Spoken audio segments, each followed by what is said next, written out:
Let's bring in Wayne Duvenage now. He is the chief executive of OUTA and the man who, as earlier in the week, told us about the issues that were going on in electricity and water. Wayne, I guess none of us could predicted this move by Eskom, but now they're threatening to cut off the power for the city of Johannesburg. Yeah, and it's been coming for some time now, Alec. It was last year that I think in October that City of Joburg defaulted in its payments to Eskom, and by I think the first 3 months of this year that had run up to over R1 billion. Eskom went to court. The court compelled the city to pay. Then the city brought about an argument, I think, that, the Eskom have been overcharging them, and they had a counterclaim of over R3 billion, and that was thrown out by the courts. Now we sit close to R5 billion owed by the city, and I think Eskom have had enough. And as we spoke recently, Eskom has its own problems, and one of them is this defaulting of municipalities. And when a city like Johannesburg doesn't pay its bills, then we know that city is in big trouble. I mean, they're taking the money from you and I, the residents and businesses in the city, and marking it up, and then not paying their share over to Eskom. And that is the sign of a city that has been poorly managed. It has been for a number of years now, and something has to happen, because we cannot continue in this economic hub with this kind of behavior by our city management. Why now, Wayne? Why would Eskom take this step now? I guess, it's they've got to be careful not to allow this debt to spiral out of control. And if they do, as we know, there are, I think it's over R50 billion that is owed by various municipalities, but probably a lot more, my last recollection of that amount. And I guess, like any debt collection process, you have to be stern on your customers. And if you don't take this hard action, then it just continues to ramp up. So if I was sitting in Eskom's shoes, I'd have done this a long time ago. I'd have done it a long time ago to many of the municipalities, because they need to feel the pain. The public need to feel the pain, so that when it comes time to vote, you start thinking, how are we going to continue to keep people who mismanage our funds in power in this city? And that's really what it comes down to. You've got to be cruel to be kind, to fix this long-term problem. And I think Eskom have said enough. It's going into the summer season now, and I guess the city now has to answer to its people. What are you doing about resolving this problem? And if the City of Joburg doesn't convince the people, it's going to start making organizations like ourselves thinking, well, what do we have to do? Maybe we have to start taking drastic steps to have this council disbanded. Maybe we have to go to court and show the courts how badly managed the city is, not just in electricity payments, road infrastructure, water leaks.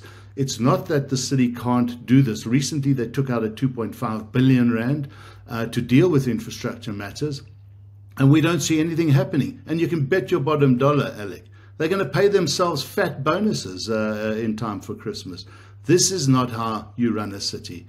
And we really have to take drastic steps as the people, as civil society, to send a strong message now to the authorities. We cannot take this anymore. The ANC at head office, if you like, nationally, is not very happy with the ANC in Gauteng. But up to this period, the ANC in Gauteng have just told the national guys to get lost. The fact that the government is the shareholder in Eskom suggests there might be something else happening behind the scenes. Your thoughts? Yeah, I think so. I think the message is being sent out pretty clearly from the powers that be, that we're going to have to deal with this this debt, because Eskom is being bailed out by National Treasury now, and I think the signals are very strong. And the sad thing is that the Gauteng province, is the province that has to put Joburg, or city like Joburg, under administration, if it is going to do so, is probably going to be very reluctant to do so. There is this marriage, this relationship between the City of Joburg management and the provincial management that is not a healthy one.